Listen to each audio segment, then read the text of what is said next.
Bueno, nos place mucho el equipo de Diario del 4 tener de nuevo con nosotros a Ernesto Selman, un joven economista que yo he calificado de neoliberal completo, pues eso no tiene diferencia alguna con los predicamentos del consenso de Washington.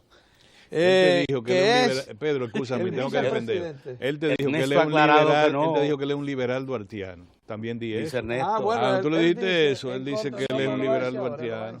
¿Para qué no? Él es vicepresidente del Centro Regional de Estrategias Económicas Sostenibles, del CREES, que por cierto es para mí, Ernesto, el sustentador ideológico de las posiciones del empresariado, fundamentalmente del que nosotros consideramos más conservador, pero el sustentador, porque Ernesto no se anda por las ramas y plantea la cosa de manera directa, lo que él cree. Cosa que es, pero muy recomendable en nuestro medio, para que no le estemos dando vueltas al globo y escudando el tratamiento de los temas centrales de la nación. Buenos días. Buenos días. Bienvenido, Una buena bienvenida que me da don Pedro, así, con calificativo de inicio, para condicionar a sus televidentes, porque son sus televidentes, ¿verdad? Sí. Pero yo siempre estoy contento y sí, yo no tengo miedo de decir lo que pensamos. Yo pienso que en general son posiciones independientes que asume CREES, y en ningún momento de defensa de intereses particulares, y eso lo establecimos de inicio en la institución.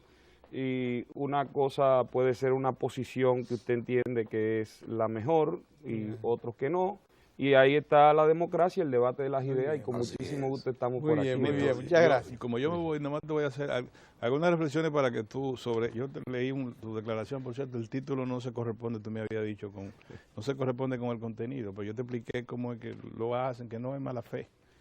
Mira, sí. Endeudamiento, número uno.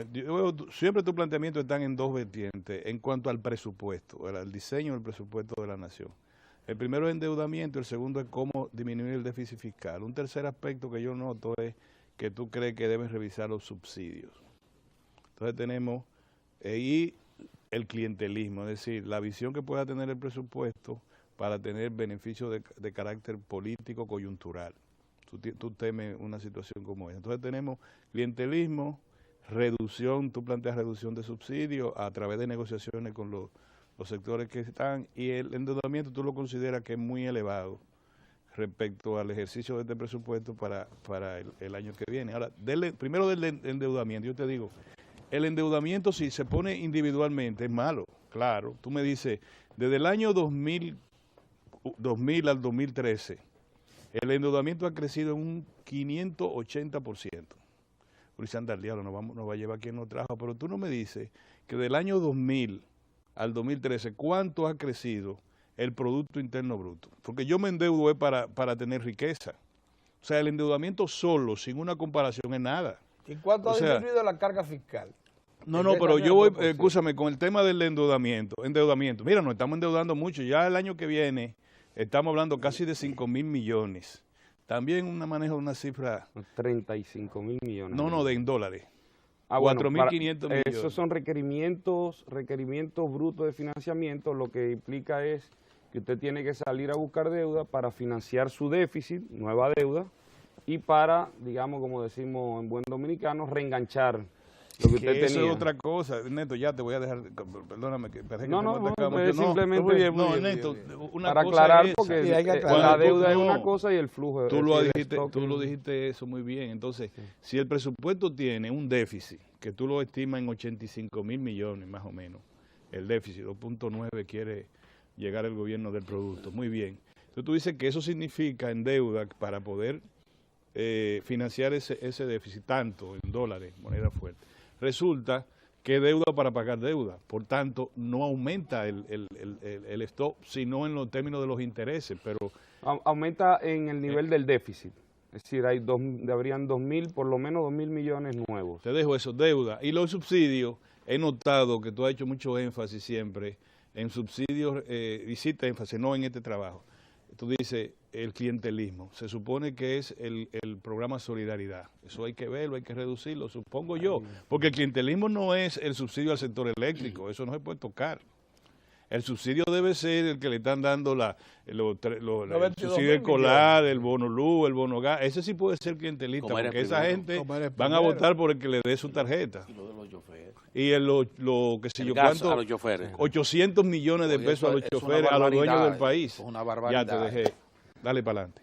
No, muy bien, muchas Ernesto, gracias. No, por la Comienza por donde invitación. tú quieras, Bien, no hay Ernesto. problema. Sí, no, mire, nosotros, hay un tema que surge siempre, usted se mencionaba, el tema de la parte fiscal. Nosotros iniciamos en nuestra agenda como institución, creemos que la parte fiscal es el primer tema que habría que abordar en la República Dominicana, porque puede ser que en el mediano plazo sea lo que está introduciendo mayores riesgos a la economía dominicana.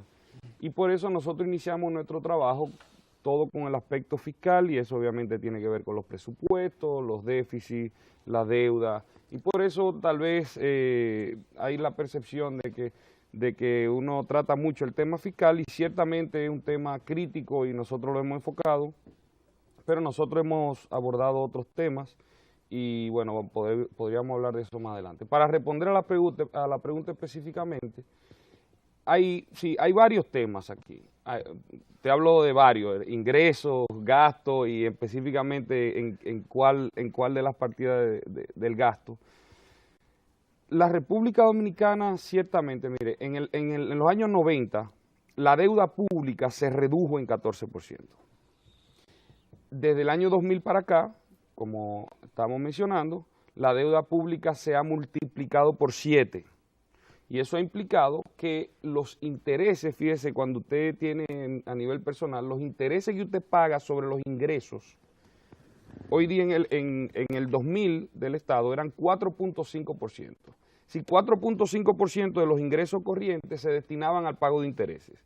Bueno, para este año vamos a llegar al 18%. Es decir, el tema que venimos mencionando no es un tema que inminentemente va a haber una debacle, no estamos hablando de eso. Hemos levantado una bandera amarilla que la tendencia está trayendo cada vez mayor peso para poder servir la deuda. El tema, por ejemplo, del servicio de la deuda, ya intereses más capital, van a representar un 38% de los ingresos corrientes.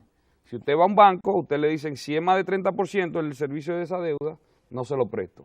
Bueno, ya nosotros vamos por 38%, y lo mismo aplica, los mismos principios financieros aplican a una persona, a una empresa o al Estado. Y muchas veces se dice, bueno, el Estado no quiebra porque podría pagar sus deudas emitiendo dinero. Bueno, ahí entonces vamos a desbaratar los ingresos de los ciudadanos, y por eso nosotros estamos diciendo, para evitar cualquier cosa de esa, vamos a empezar a tomar ciertas medidas para mantener en el mediano plazo y no afectar a la ciudadanía, de poner atención a eso. Ahora bien, entonces venimos con el tema del gasto, y aquí hablamos de los subsidios, etcétera. Subsidio a la corporación, bueno, a las EDES, básicamente, se está llevando unos 1.250 millones de dólares anuales. El año pasado y este año nosotros estimamos que terminaría en eso. Ya en el presupuesto complementario se iba a introducir solamente la parte de los ingresos adicionales de la BARRIC, y se está introduciendo también un incremento de los montos para destinar a la CDE por medio, básicamente, de subsidios, por unos 254 millones de dólares adicionales, porque se presupuestaron solo 800. Sí. Entonces, esto es un tema que estamos tomando endeudamiento, no solamente para pagar esos subsidios, sino también para pagar intereses. Es decir, cuando usted toma préstamo para pagar subsidios e intereses, ya usted sabe que hay una situación que hay que ponerle atención. Nosotros, en consecuencia, presentamos una propuesta de reforma fiscal integral el año pasado, y lo que hacía era, básicamente, tomaba el espíritu del Código Tributario del 92, que se simplificó el sistema, se redujeron tasas y se ampliaron bases tributarias. Eso fue lo que nosotros planteamos. Hay unos planteamientos específicos que nosotros hicimos. Esto era para el debate, en ningún momento uno está siendo absolutista, ni mucho menos, siempre para el debate, y es lo que hemos hecho, y es lo que hacemos con propuestas específicas. Fíjese, con este tema nosotros, la semana pasada se introdujo un anteproyecto de ley de responsabilidad y transparencia fiscal que está contenido en la Estrategia Nacional de Desarrollo, y nosotros trabajamos en ese anteproyecto de ley con mucho gusto y hicimos eventos públicos, lo trabajamos CREES y FINJUS, se apoderaron una serie de diputados de todos los partidos para introducirla y apoyarla, y entonces ese es el objetivo. El objetivo no es más que aportar y traer nuevas o ideas diferentes y alternativas, en ningún momento ni etiquetando a nadie, con el perdón de don Pedro, no, todo el tiempo, no, déjeme ese chancecito, no se ponga así, porque él arrancó por ahí. Aquí hay libertad. Pero el tema es para traer situaciones o propuestas para el debate y no nunca con la idea Neto, fuera de cámara, nada más, ya me voy, fuera de cámara yo te pregunté que cómo nosotros podemos abordar el tema principal que origina todo, origina endeudamiento, origina déficit, origina injusticia en la distribución del ingreso y todo lo demás. La fuente de la desgracia del país es el sector eléctrico, porque si hablamos de 2.300 millones en los últimos promedio, en los últimos 5 o 6 años, estamos hablando de que la maldición de la nación es la crisis del sector eléctrico. Y no solamente esto está implicando que haya que destinar muchos recursos, como los 1.250 millones anuales que hablamos de dólares, sino que el servicio es deficiente, eso es la realidad, es caro, pero eso en adición a eso hay un tema que tenemos que autogenerar la electricidad, y eso entonces implica otro nivel de costo, es decir, estamos pagando una electricidad cara, y aquí podríamos discutir de cómo se entendería que debe ser el ordenamiento del mercado, y aquí podríamos tener una discusión y duraríamos 3 días discutiendo, pero tenemos una energía eléctrica cara, tenemos que pagar subsidios para poder recibir esa energía que no es eficiente, y como no es eficiente tenemos que autogenerar, lo que implica que tenemos una estructura de costos, todos los dominicanos, directa o indirectamente, que está imponiendo un alto costo, y está imponiendo un alto costo no solo para vivir, sino para los procesos productivos que hacen a las empresas menos competitivas en el plano internacional. Al problema eléctrico que hay que agregarle, Ernesto, la baja recaudación del Estado, que apenas se recibe frisando el 13% de las riquezas que genera la sociedad dominicana. Eso, lógicamente, de un 17 que era en el 2000. Ahora 13. Sí. Hemos bajado pero fíjese, entonces, eso es un problema severo. Fíjese que los ingresos del Estado, si se mide por ahí, usted diría, bueno, pero entonces el Estado está perdiendo ingresos. No, el ingreso del Estado se ha multiplicado por 2,5 veces desde el año 2000 para acá, en términos reales, de capacidad de compra de bienes y servicios. Con el tema de la presión... Aplíquele el mismo concepto entonces a la capacidad de endeudamiento. Cuando usted hablaba de una deuda que era 6% en los 90, y ahora de una deuda, acuérdense que aquella era una economía que apenas producía ¿cuánto? 12.000, el Producto Interno Bruto era equivalente, 12.000 millones de dólares, ahora es 60.000 millones de dólares. Sí, lo que hablamos con el tema de la deuda es que olvidándose de los montos absolutos, cuánto usted paga relativamente a sus ingresos de intereses o de servicio de deuda, y en ese momento dijimos de intereses se pagaba 4.5% y ahora 18%. Es decir, hay una diferencia marcada, y eso es independiente de si el monto es 100, 300 o 1.000. Ya cuando usted ve lo como porcentaje de sus ingresos que tiene que destinar a intereses y a servicio de deuda, ya ahí no importa el nivel que usted tenga, sino que hay un tema que hay que poner atención. Con respecto a la presión tributaria, es muy importante lo que usted dice. Y de nuevo, empecé diciendo que parecería que con esa medida, parecería que el Estado está recibiendo menos recursos y se ha multiplicado por 2,5 veces. El tema con la presión tributaria es un tema importantísimo y que hay que enfocarlo también de diferentes perspectivas. Fíjese, nosotros estimamos la informalidad en la economía, la informalidad tributaria, ¿verdad? Porque hay diferentes formas de medir, algunos miden la informalidad por una parte. La informalidad tributaria nosotros la estimamos en un 60%. si en esa medida que usted dice del 13% de la presión tributaria, usted solo toma en cuenta el PIB o la parte del PIB que paga impuestos, 40%, ¿verdad? Si le quitamos el 60% de informalidad tributaria, esa presión tributaria, es decir, los que pagan impuestos tienen una carga tributaria del 40-42%. Ojo, si usted saca la informalidad en ese cálculo que usted dice de la presión tributaria, la presión que recae sobre los que pagan está entre un 40 y un 42%, que es muy elevada. Entonces, lo que estamos diciendo, mire, hay que ver cuáles son esos factores. ¿Cuál es la media de informalidad en América Latina, que usted sepa, que usted se acuerde? ¿Usted sabía que en Ecuador es 70% y en el Perú 68%? No, el Perú... Y que nosotros estamos igual en los 90, don Pedro. El C-57, que usted dice que es 60, es lo mismo que Colombia y que Brasil y que México. No es igual. Bueno, según los datos en los 90... Según los más recientes, óigame, porque la informalidad de toda América Latina es una característica. Y en Perú, seguro que supera el 70% en este momento. Una de las economías más ricas del momento. La que más riqueza genera. Es que el problema de la informalidad es característico de la economía de América Latina. Y todas superan el 50%. Pero usted no me quiere decir que usted está conforme con eso. No de ninguna manera. Pues parecería como si fuera una justificación. Pero fíjese, eso es una característica propia de la República Dominicana. Pero esa estadística que usted brinda fue en los 90, ya hoy día hay una otra realidad, en el Perú está entre el 40 y 45%. No, ha bajado tanto, eso es un éxito. Pero el Perú era de un 70%. Ojalá que haya bajado a todo el 45%. Es más, recientemente The New York Times produjo un escrito, creo que en el suplemento económico, diciendo que la informalidad se ha incrementado en Perú, porque el desarrollo económico, fundamentalmente la minería, que ha sido muy intenso en los últimos años, ha hecho que crezca la actividad comercial en el interior. Y eso es lo que genera informalidad.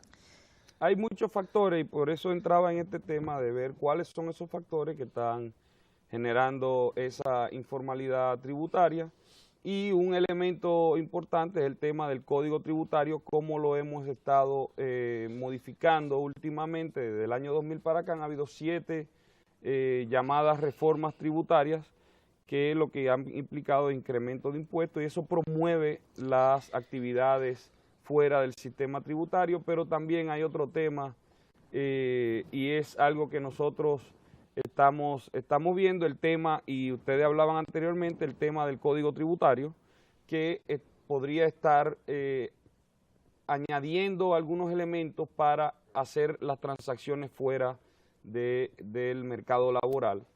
Y en ese sentido, nosotros en la semana que viene, el miércoles de la semana que viene, miércoles 30 en la mañana, estamos promoviendo una conferencia internacional sobre el tema laboral en el Hotel Sheraton, y estamos trayendo un señor argentino que fue el asesor del sindicato más grande de España, luego fue secretario de Trabajo en Argentina. Él es argentino y él fue asesor del sindicato más grande, la UGT, la Unión General de Trabajadores.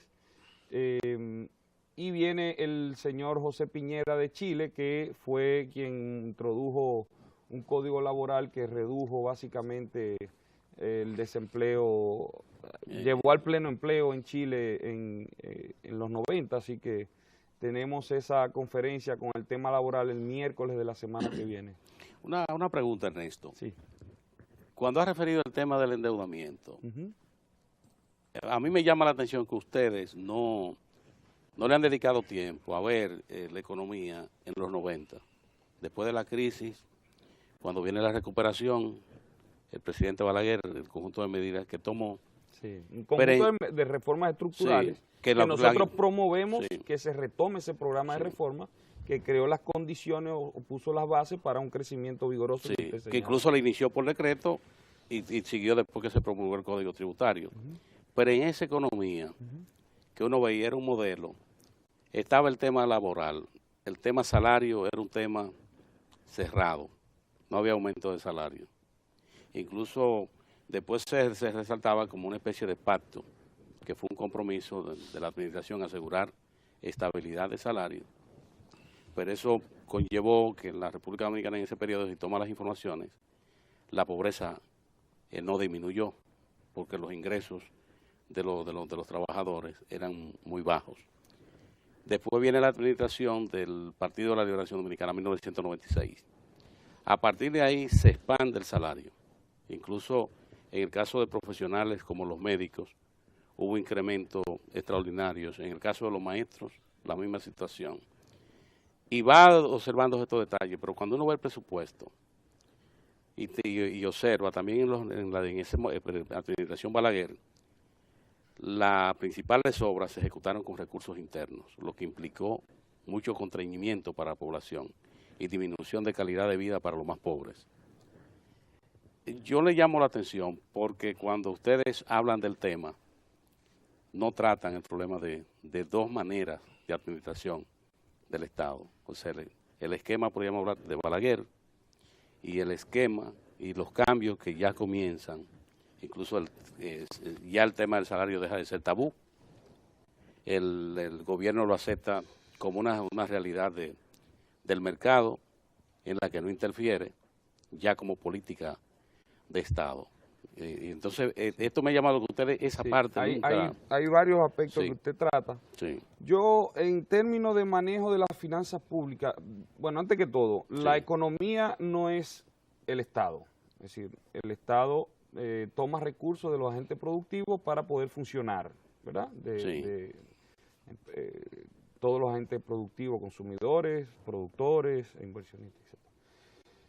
Eso por un lado. Por otro lado, usted habla con el tema de la deuda y qué modelo, digamos. Sí. Yo, fíjese, yo soy boschista en muchas cosas y en una de ellas en las finanzas públicas. Juan Bosch trabajó cuando fue gobierno con presupuesto equilibrado y no creía en déficit ni en deuda. Entonces, yo pienso que es mucho más prudente manejar la cosa pública, como se le llama, desde un punto de vista prudente.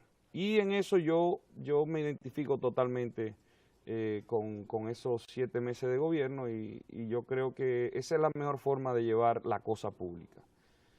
Con el tema de los salarios, de nuevo, una cosa son los salarios de los servidores públicos y otra cosa es el salario en la economía en general, ¿verdad?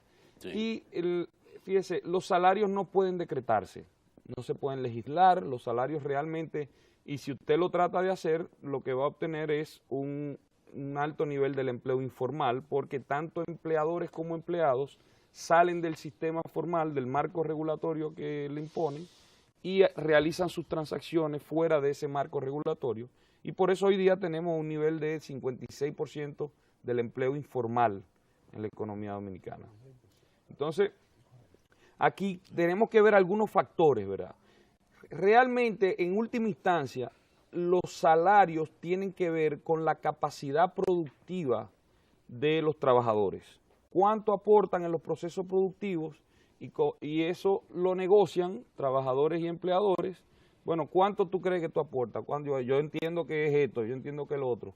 Y eso obviamente se realiza eso no es por designio humano, es la acción humana, el interés de cada uno que está en el mercado buscando los ingresos, y es un tema más bien de productividad que de legislación.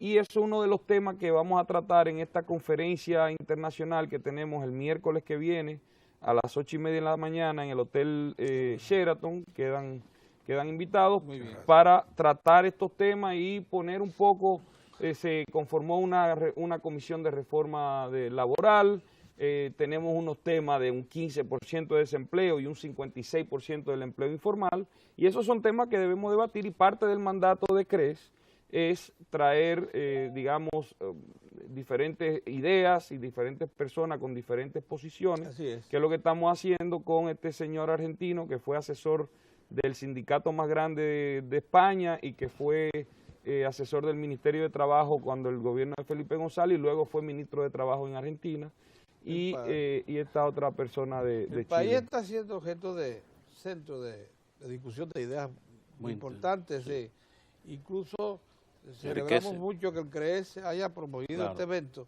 Lo mismo que el Consejo de Competitividad Turística esté procurando también un foro de igual importancia. Por eso celebramos también la presencia aquí de Omar Fernández. Buenos días, Omar. Omar Fernández, bienvenido. Porque creo que con eso, a Ernesto hay que consultarlo y traerlo con más frecuencia aquí. Yo pienso que sí. Claro, transparente y responsable, comunicador. Tengo varias inquietudes, me hubiese gustado, pero no hay tiempo. Pero Ernesto, por favor, está disponible para cualquier otra. Sobre todo la última parte de ese tema. También tenemos un evento turístico de importancia. Buenos días. Buen día, don Pedro. Sí, a todos. Claro, el próximo 29 de octubre se celebra en el país el Foro Dominicano de Turismo. Es un espacio de discusión anual, el tercero. El tercer foro. Es un espacio de discusión de todo el sector turístico, de todo el sistema turístico dominicano, tanto a nivel del sector público como privado, para analizar dónde está el turismo a nivel nacional y qué tenemos que hacer para fortalecerlo. Eso sería el día 29 de octubre y el día 30. Estará participando en pleno el sector privado del turismo dominicano y todas las entidades públicas que directamente o indirectamente tienen alguna incidencia en el turismo. En dicho evento vamos a estar evaluando la importancia primero de lo que es el turismo para la República Dominicana, que muchos actores no realmente lo tienen claro, el peso y la ponderación que tiene en la economía. También vamos a estar evaluando cuáles son los retos del turismo actualmente y qué debemos hacer para mejorar la competitividad del sector, y a la vez vamos también a estar viendo diferentes componentes que hay que atender de todo el sistema turístico, como por ejemplo es la diversificación de la oferta turística a través de nichos nuevos que hay que empezar a fomentar. También vamos a estar viendo, por ejemplo, una conferencia por parte de don Fran Rainieri sobre desarrollo de nuevas zonas turísticas y nuevos polos turísticos. Y quién mejor que don Fran, que fue el gran visionario de lo que es hoy Punta Cana Bávaro. Y también estaremos viendo otros temas como es la promoción turística, donde los asesores del Ministerio de Turismo estarán presentando hacia dónde vamos, porque el enfoque del FODATUR no es apuntar dedos ni qué está pasando y quién cometió nada mal, sino es ver hacia el futuro, qué podemos hacer de una manera propositiva para que de ahí surja herramientas e insumos para el nuevo Plan Nacional de Turismo que está desarrollando el Ministerio de Turismo, que estará lanzando en los próximos meses.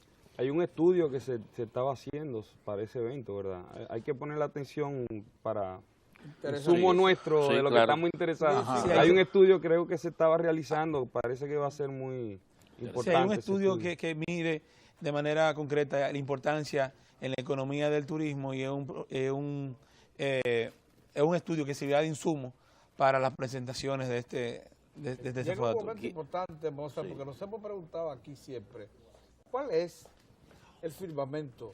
Si se alcanza a ver el firmamento del desarrollo turístico dominicano. Hay muchas tesis. Incluso un experto español que hace unos años consultaron, dijo, ustedes tienen capacidad para operar hasta 450,000 habitaciones y tenemos 70,000 nada más. Pues, claro, él tomaba a las Baleares como que tienen 150,000 y que representan apenas una pequeña proporción del territorio nacional. Él tomaba en cuenta también que de 1.500 kilómetros de costa que son utilizables para turismo, apenas tenemos unos 250, 300 kilómetros. O sea que tenemos potencial enorme todavía. Que a propósito, ¿cómo ven ustedes, cómo proyectan ustedes esa iniciativa del presidente de la República, una gran meta esa de duplicar el número de visitantes en 10 años? En 10 años. ¿Ustedes creen que vamos por la ruta correcta? ¿Hay que hacer algunos ajustes? La meta del presidente ¿cómo la ven? La meta del presidente es alcanzable. Es alcanzable. Pero hay que hacer unos ajustes, a nivel sistémico en la industria para poder alcanzar dicha meta. A grosso modo, más o menos, ¿por dónde debe ir esos ajustes, más o menos? Bueno, primero tenemos que ser relativamente competitivos con nuestros competidores de la región y del mundo, porque a veces el enfoque siempre es en el Caribe y sin percatarnos que países como Tailandia son competencia para el mercado europeo. Ah, no, eso sí. Por lo cual, la otra cuestión es que hay que estar claro es que tenemos competencia incluso pero centros turísticos tan atractivos como era el Medio Oriente, incluyendo Egipto, se están deteriorando todas. El problema de las etnias y las religiones y eso están provocando conflictos que están haciendo esos lugares inseguros. Es una ventaja La India ya es un lugar inseguro, el Caribe, sorprendente. El Caribe, tanto a nivel real como a nivel de percepción, es un área paradisíaca. Pacífica, una zona pacífica, tranquila. Y gracias a Dios lo hemos mantenido así. Además, ha referido el señor Ranieri, además del señor Ranieri, ¿qué otras figuras? Bueno, a nivel del sector privado van a estar personalidades como don Julio Gibre, tratando el tema de alianzas público-privadas, junto con Maribel Villalona del Ministerio de Turismo. Va a estar don Simón Suárez, van a estar todos los líderes del sector privado dominicano participando en áreas de su competencia. Muy bien. Estaba hablando el próximo día 29. Día 29 y estamos invitando a todos. Ese día todas las exposiciones un solo día. Todas las exposiciones son un solo día. El día 30 lo que tenemos es una mesa interinstitucional de trabajo para que aquello que se plasme como propuestas y planes el día 29, llevarlo a ya un plan consensuado, validado el día 30 y el cual seguirá trabajándose durante unas semanas y luego será entregado al Ministerio de Turismo y a las demás entidades competentes. Se nos acabó el tiempo. ¿Cómo ha logrado el Consejo de Competitividad Turística esa especie de servir de fiable intermediario del sector privado y sector público? El Consorcio Dominicano de Competitividad Turística es una ONG que se formó para exactamente eso, es para no ser parte de los intereses, sino tratar de ser un conciliador y sea el espacio donde el sector público, el sector privado y la comunidad se puedan reunir y puedan discutir los temas. La única forma de lograr eso es generando confianza y logrando resultados juntos, pocos pero concretos, y mediante esos resultados que se vayan generando, se va incrementando la confianza y así se va generando un círculo virtuoso que generan estos resultados.